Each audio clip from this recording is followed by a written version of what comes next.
All right, we're about to go live here. Excuse me.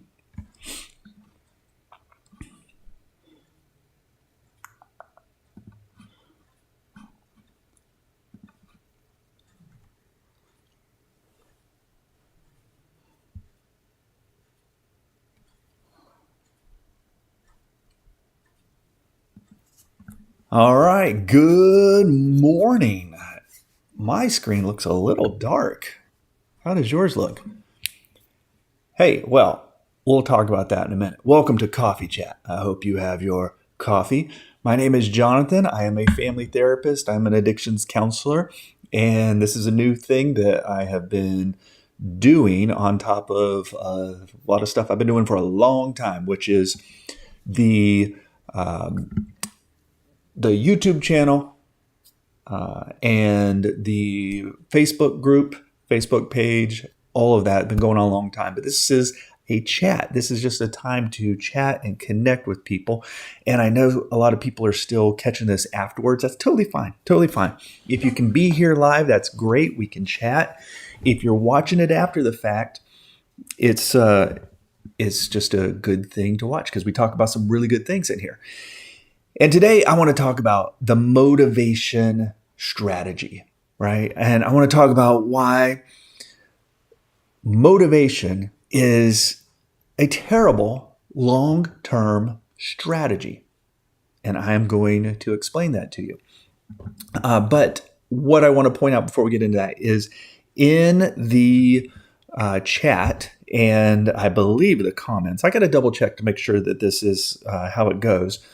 But there is a link. There are links to the private Facebook group, which is an excellent community to be a part of if you are if you have a young adult who is struggling to move forward, right? Failure to launch or just struggling in general. It's a great community of support, and that is the parents of adult children, failure to launch, and addiction support. That's the name of the group, and you can look that up in Facebook, or you can just click the link that I put in there.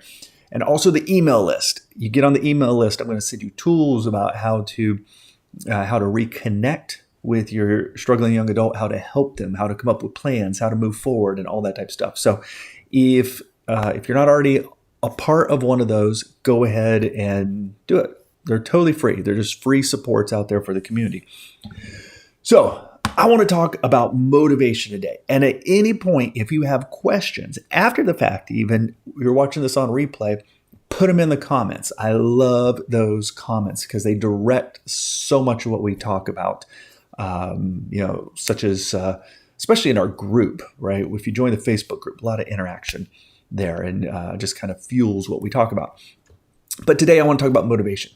I want to chat about motivation because this is the thing that so many parents are asking me about, right? They say, how do we get our adult child motivated, right? How do we get them motivated to make changes, to move forward, to get a job, whatever that thing is, right? They're asking, how do we get them motivated? And I understand it. And motivation is great, right? When you're motivated and you're moving and you're hustling and you're popping and you're doing that, but it's not a very good goal to focus on, right? And I really experience this a lot, just in general as a therapist. People come into my office all the time and they say, "Hey, I got this goal." Right? And I need motivation. I need to figure out a way to get motivated to do it. And right away, I try to help them understand, like, there's got to be more to your approach than motivation. Because motivation comes and motivation goes. Motivation fades. I mean, there are people, you've experienced this, I've experienced it, right? You're so motivated in the morning, but by the end of the day, you're not motivated. Right? And if it's all based on how you feel, if it's all based on that motivation, you're kind of at the mercy of how you're feeling in the moment, how you're motivated in the moment, right? And yeah, so I see people, whatever it is. I mean, just think about it.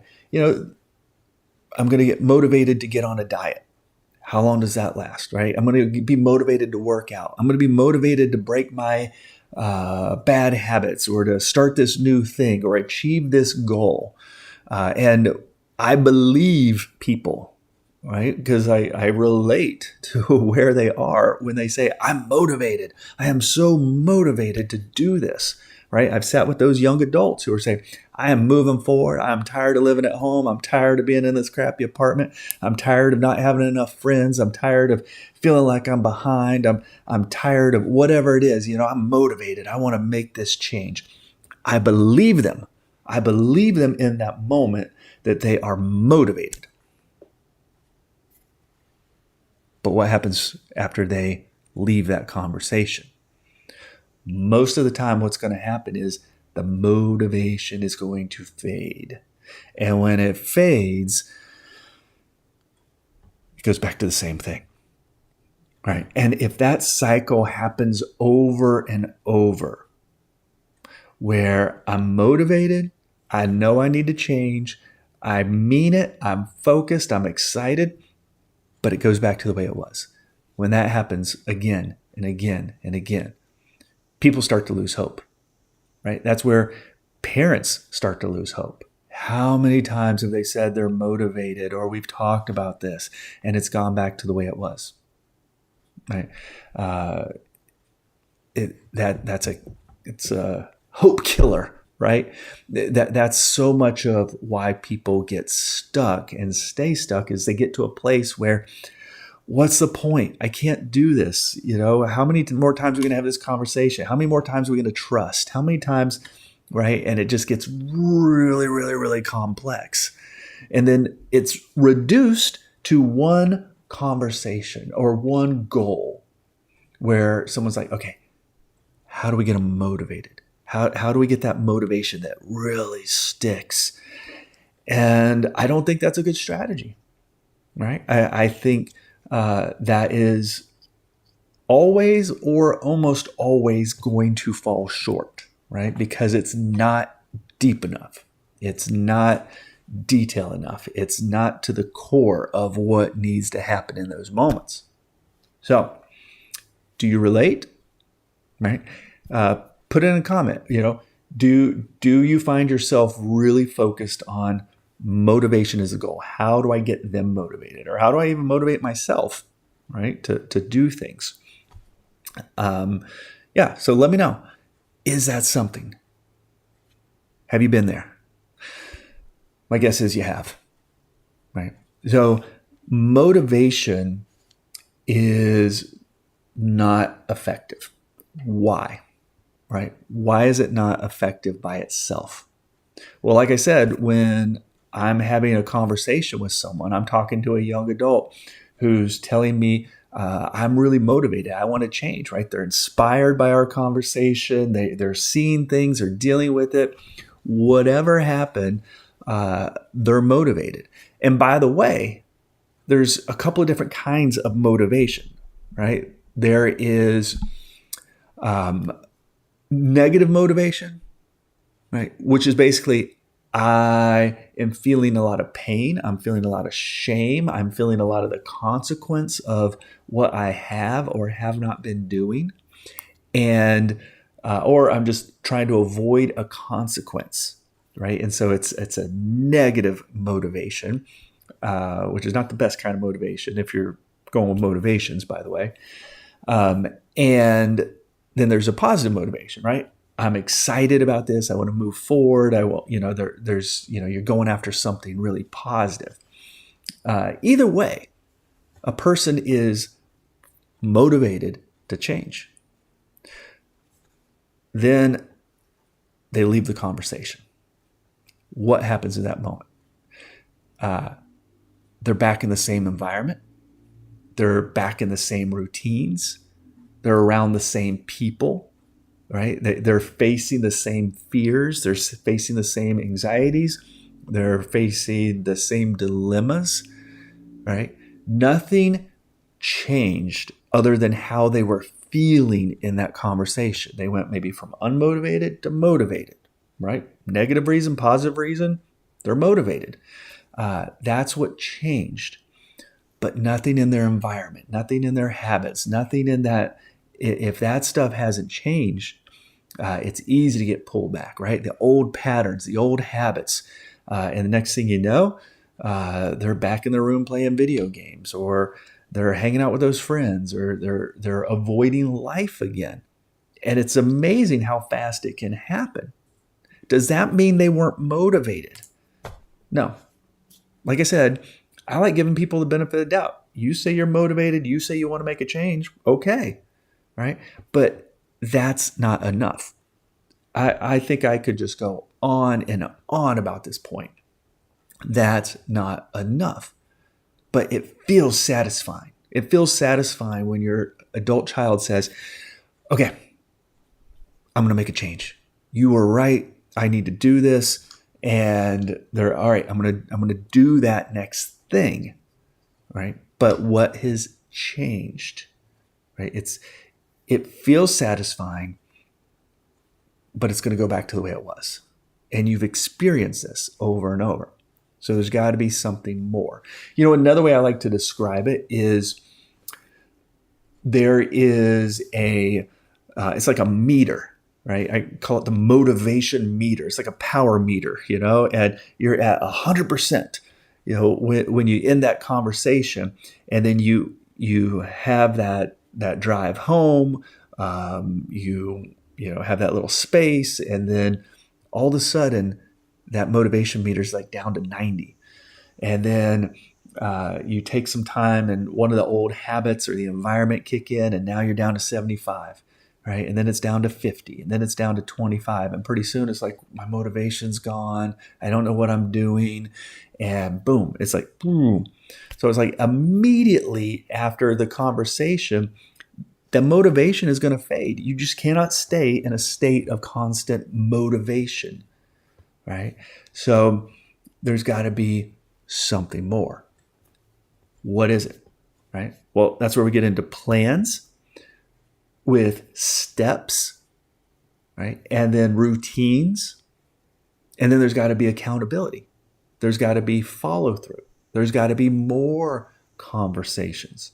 And by the way, I'm not talking about following a young adult around or your adult child and constantly trying to motivate them, right?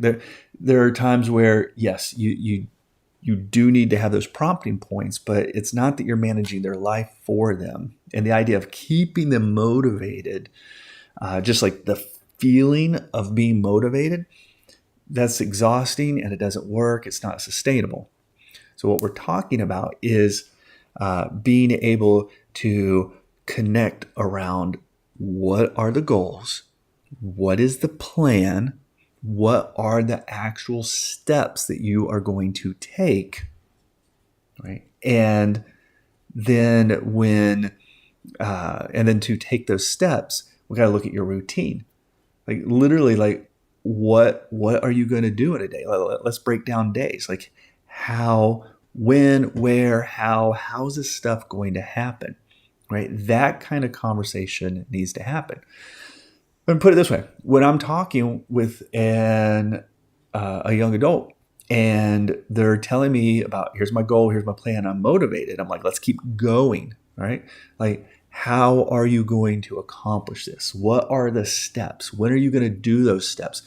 Let's talk about those old patterns. Let's talk about what it's going to be like as soon as you walk out of here, right? What's actually going to change, right? And I'm talking about things like putting accountability in. Are you going to have ways of people checking up on you? Are you going to have a way where you're going to put maybe a delay or something different you're going to do in your day that's going to delay the bad habit or keep you away from, the old way of doing things? And I'm talking getting very practical, right? I mean, that's where, with a young adult, we might talk about, all right, we realize your phone is a massive motivation killer. So what are we going to do about that, right? Are you going to be able to lock it in a drawer while you work on your steps? Do you have that kind of discipline? Do you need to turn it over to somebody? Like, we're problem solving. Everyone has a different way of getting it done. But that's the kind of stuff we need to talk about, right? And then we're talking about motivation, right? They're motivated. Well, let's get motivated. Let's work on a plan. Let's work on the steps. Let's work on the routine. Let's get some absolute things established. And then how are we going to check back in? And this is where I tell parents, you've got to follow through, right? And I'm not talking about, wait till everything crashes and burns or weeks later or something like that. The conversation needs to keep going. But the conversation isn't, did you do it? Are you doing it? Are you moving forward? It's not that kind of conversation, right? You even talk about how you're going to talk in the future, right? So should we check in every day? Should we check in 2 days? Let's talk about how it's going. And even being very proactive and saying, it's going to work or it's not going to work, right? You're going to have some level of success or you're not going to have any success or somewhere in between, right? It's whatever happens. It doesn't mean we throw out the plan, we throw out the goal if it's not going well, right? And we also don't just drop everything if it went well, right? We've got to talk about how it went. And it's more objective. It's more open. It's more, okay, let's evaluate. Let's analyze what worked, what didn't work, right? And when there isn't follow through, was it the old habits? Was it that phone? Was it the friends? Was it, the anxiety? What was it where this didn't work? That is where you have to focus. That's the growth. That's the learning, and you really have to cycle through that, right? And there has to be a discussion because that's where you learn. Okay, we were motivated. Here was a plan. Here's how the plan did. How can we pivot? How can we adjust? How can we move forward? And we keep that conversation going.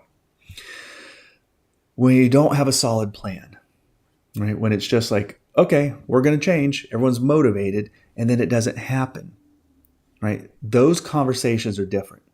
One, you don't even have them because everyone's so hopeless about the situation. Or it's just full of guilt and shame and anger and emotion and all of this in this conversation. And it's not productive. Have you ever been there? Have you ever been there where you've had that conversation? There was an agreement, but the agreement, when you really boil it down to it, is some version of, okay, I'm going to try harder, or I'm going to really try this time, or something's going to be different, right? And there isn't the conversation about how it's going to be different, right? And really get into it. If you had that kind of conversation, and then what happens, right? It doesn't result in the lasting change. So that's what we're chatting about today. That was my little intro. And so I want you to put it in the comments, right? Do you relate to that? Have you been in those places? Do you think your conversations with your adult child have been too focused on getting them motivated? And if they are motivated, then how'd that go, right? Have you been there? So we're doing coffee chat this morning, and I'm excited. We're almost in a week of doing this, so it'll take a little time to get a little bit more interaction, and but there'll be more people in here. I think right now most people are going to be watching it after the fact, and that's fine. But I still want you to put in your comments, talk about what this kind of situation is like for you. And I'm also curious, what kind of things are you hoping your child gets motivated for? Like what kind of goals, what kind of steps, in what ways, right? I can imagine, because we're working with so many parents, it could be, I want them to get motivated to clean up their room, right? I want them to get motivated to get a job. I want them to get motivated to, um, move out, whatever it is, right? What are those things that you are trying to motivate them? I think I can give you an example. There, and this is actually pretty common, but I remember talking with a family that their son had been living at their home for a long time and minimally employed, right? So the bigger goal was to move out.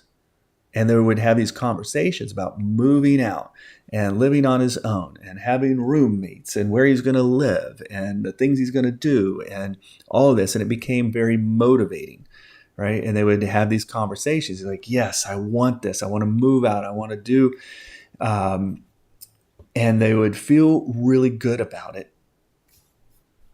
But then what would happen, right? There wasn't a solid plan.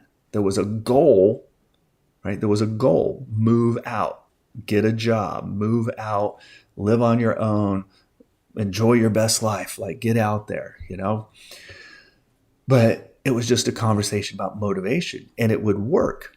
And so they would have these conversations, but then very, very quickly they would realize, oh, he's just working his few shifts a week, and then he's just in his room on the internet in just same thing over and over, right?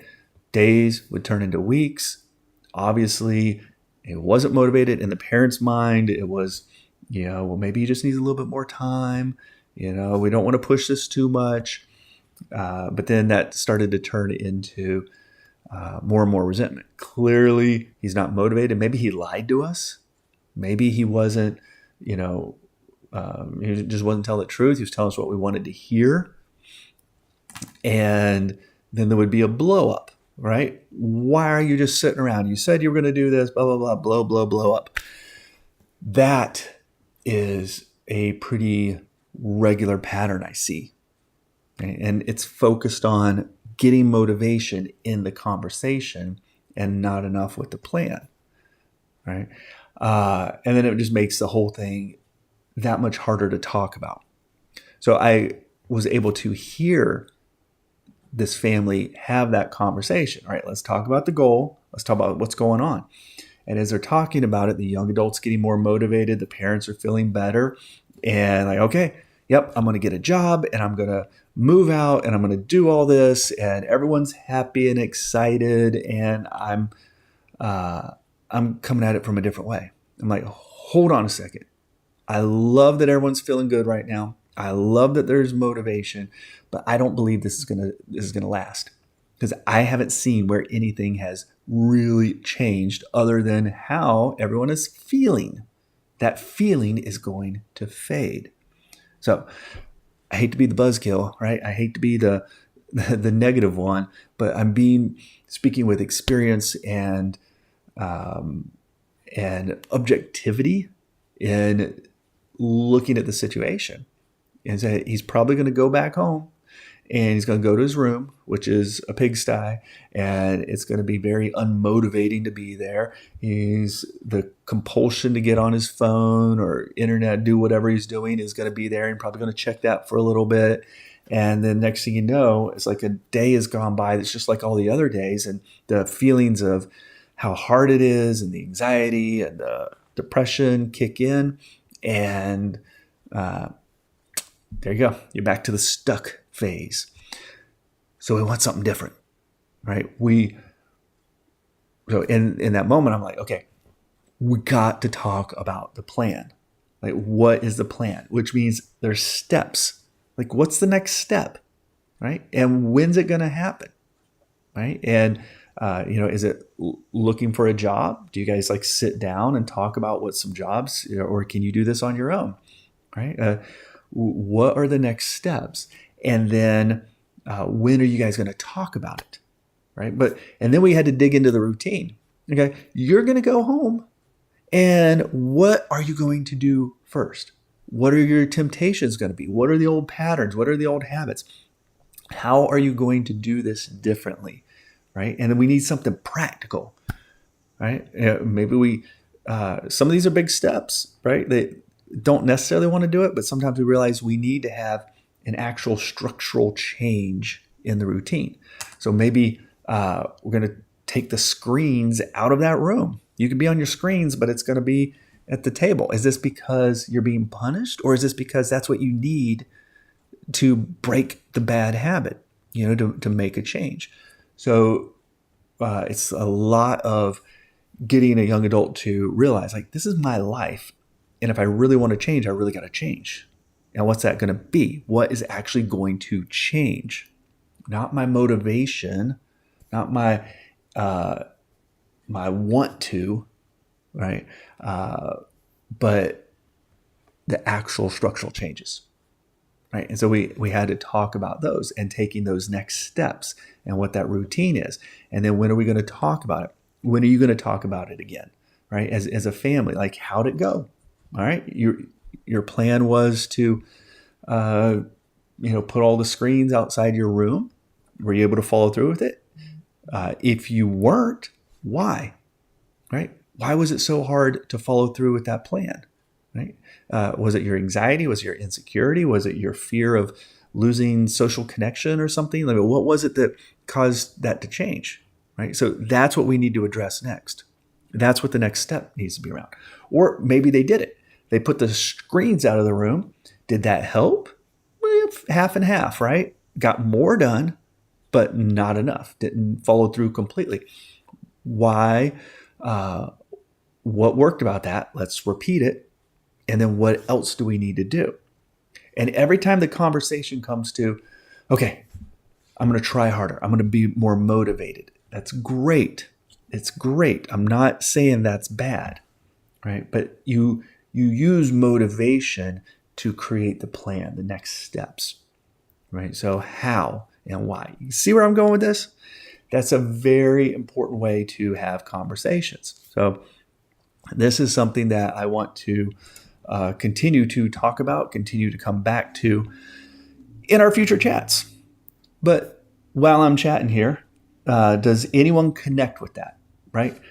How many times have you been in a place where you're really focused on, how do I get them motivated, right? How do I get them to make this change? How do I get them to want it and own it, right? And you have that conversation. Either it's negative motivation or it's a positive motivation, right? They're avoiding consequences. They're feeling guilty. So now they're motivated, or maybe they're just super excited about change, right? It's this positive motivation. You get to that place and then it fades, right? Have you been there, right? And what are the things that are difficult, right? What are the situations that you find, like, okay, no matter how many times we've talked about this, it isn't happening, right? So that's where the plan comes in.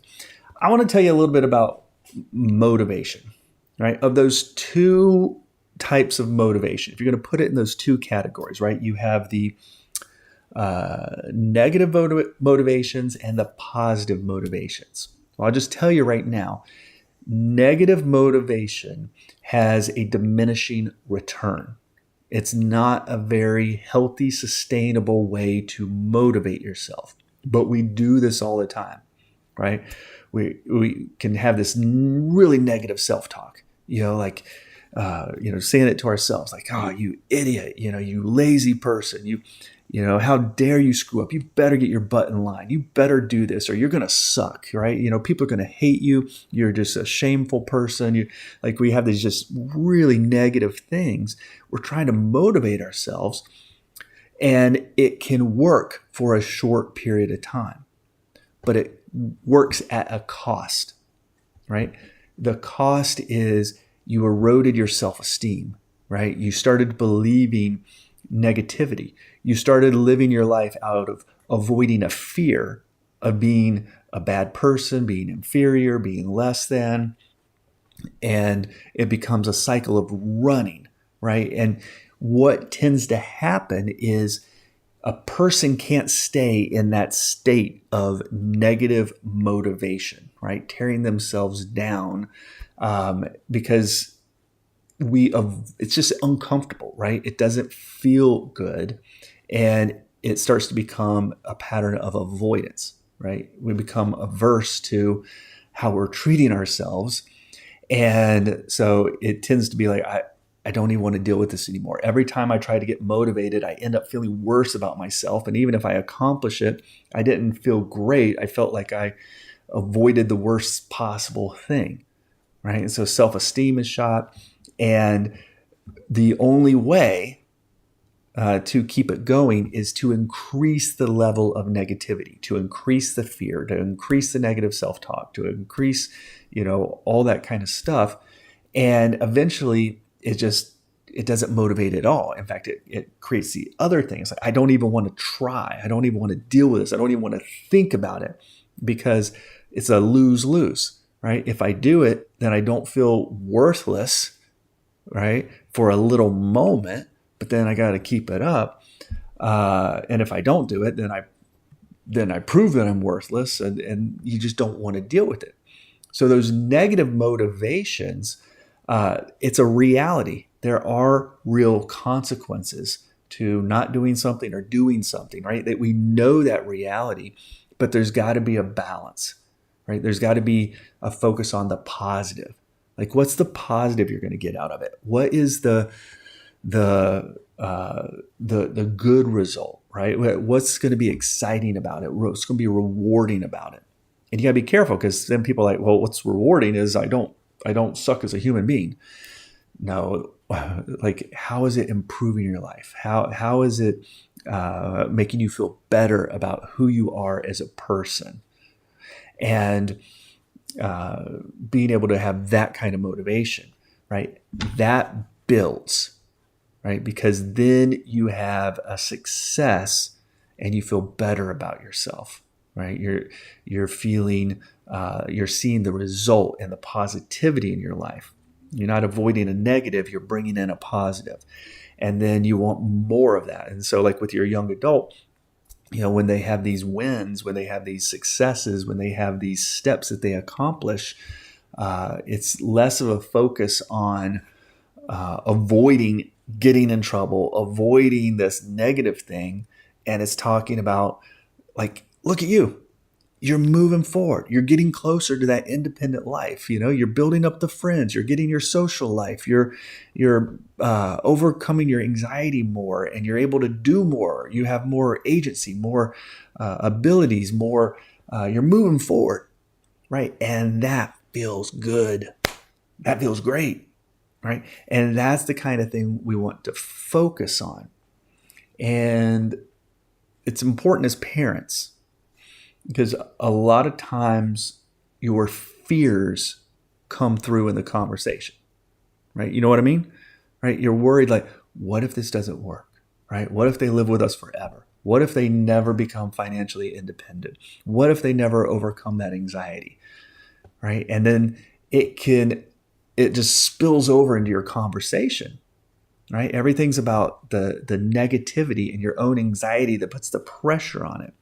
And yes, those consequences are real, right? I mean, there are negative outcomes that we don't want to happen. But I'm telling you, the focus that you want to have as a parent is more about who your child is becoming, who your adult child, the fulfillment of them stepping into their adult life, right? And a foundation that when conversations start to break down, right, they get anxious, you're getting worried, it's hard to talk about this. A foundational place that you go to is, I love you, I care about you, I want this to work for you. I want you to feel good about yourself, right? I want you to figure things out. I want you to feel confident, right? That's why we're talking. That's why we're doing this. That's why we're coming up with this plan, right? That's what we want. Those are just some really good points about motivation and the type of motivation and the way you want to structure your conversations. It's about the good stuff to come more than avoiding the negative. That doesn't mean you don't talk about negative consequences, right? You don't talk about the reality, right? But it's got to be balanced. Great word. Maybe the word of the day, besides motivation, which was what this whole talk was about, right? Is balance, right? Yes, it's a lot of choice is what it is. If you choose to follow through with your steps, your goals, you move forward, you do this thing, here's what it looks like, right? This is what it actually looks like, which is usually more freedom, more confidence, more opportunities and options and better relationships. And that's what that path looks like. If you're not doing it, right? If we're not moving that direction, then we're moving a different direction. And what does that look like? Well, that looks like maybe you're not going to have that car anymore, right? No one's going to pay for this for you anymore. This is how the support is going to change, because the support that we're providing is to help you move forward. It's not for you to be comfortable being stuck, right? So you have a balanced conversation, but you want to keep the emphasis more on the good you're working towards, right? The goal you're working towards, and less about the negative, the fear, right? All that kind of stuff. So does that make sense? I would love some comments. I would love to hear your thoughts on everything that we've been talking about this morning. What are the areas that are hard to accomplish, set boundaries around, get your kid motivated? What about your own fears, right? What are the fears that you have that keep you stuck, right? That keep you from having these conversations, right? That keep you as a parent from trying to move forward, to try one more time, right? And what about the steps? What steps have you tried? Which have worked? Which haven't? Right? Have you been able to really focus on a routine? Did your kid even talk to you? Right? Is that where you are now? Your kid is just unwilling to even talk at this point. Right? A lot of parents are there, right? Where it's like, we can't even talk about it. We can't even get a conversation going. They won't open the door. They won't return the calls. They won't, right? That's usually because of patterns that have happened over and over and over, where there hasn't been successful conversations. There hasn't been momentum forward. There's been things said, things that have happened that have been regrettable, right? That have caused damage in the relationship. All of those are real, but maybe you're in this place, right? If you're there, I feel you. You are not alone. There are a lot of parents who really struggle with, the relationship is in such a place that they can't even have a conversation, right? They can't even get it going. And that's a tough place to be. But I'll tell you, sometimes it's more about the approach. I think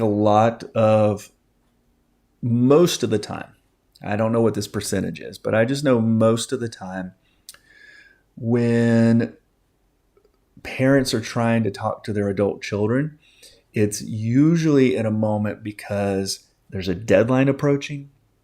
You just found out that they didn't follow through with something, or that something happened one more time, and it becomes a heated conversation. It becomes a conversation where there's a lot of emotion and no one's really thinking clearly because it's hot, it's fresh, right? And it's like, okay, we're going to talk about it. And that's a lot of times where their child is like, no, I'm not having this conversation. I'm not doing it. I'm not saying you can't talk during those times, but those are usually the least productive times to have conversations. But on the flip side, you try to talk about something when everything's calm. It's like, why are we stirring this up? We're having a peaceful moment, right? And a lot of that is a setup too, as in how you set it up. Because sometimes I've seen parents, I almost call it like a sabotage, right? And I don't want parents to have like this surprise, this sabotage, like, hey, let's just talk about the weather here. Everything's going good. We're having a good conversation. Like, hey, I want to talk about these boundaries. And they just like spring it on them, right? And that can blow up.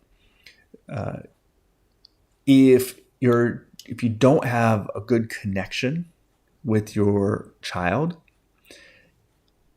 it doesn't matter kind of what approach you take. It's going to be hard to have those conversations. So I do a lot of talking about staying connected, right? Getting connected, staying connected, which is more about your kid knowing you really do care about them. You really are trying to help them, and you care about their life. You care about their struggle. You're willing to listen to them. You're willing to understand what's going on. When you have that kind of connection, then you can say, hey, before this becomes a thing, like before we get too close to this deadline or whatever it is, we need to talk about this, right? And you can set it up like that, but it takes the pre-work. A lot of times, I think parents, they're like, I just need to get my kid to talk to me, and they want the fast way to jump in there, right? Like let's just like, how do we force this conversation? Forced conversations don't generally go well. So, okay. Like I said, I would love your comments. I would love your thoughts. I think this is a great conversation, and I love to chat it up more with some people. So put your comments when you watch this. And if you're able to, we're doing this 10:30 every weekday. I'm going to get on. I'm just going to be here to chat. And I have no problem talking. So I can talk, but I would love to get some chat in. So if you're watching this after the fact, during the weekday, Eastern Standard Time, 10:30, it's a way that we could have a live interaction, through the chat anyway. And it's just another resource that we're providing. Speaking of that, the last thing, I put it in the links, and I'm going to double check that. And just now having a thought, I wonder once it turns into from a live stream to a replay, if those still are visible. But I'll put the links to the private Facebook group. It's free, but it's just private to make sure that the people who are in there are truly parents with struggling adult children and not spammers and haters and that kind of stuff. And I'll put the link in there. You can get on that. And also the email list. Really great supports, both of those, and I highly encourage them for those tools. That is it. I am done, and we will talk. Thank you, Kim. I'm guessing it's Kim. I appreciate it. Appreciate you being here. And I will talk to you guys next week. No, tomorrow. Tomorrow's Friday. We got one more day this week. I will talk to you then, and we will we'll keep it going. All right. You guys have a good day.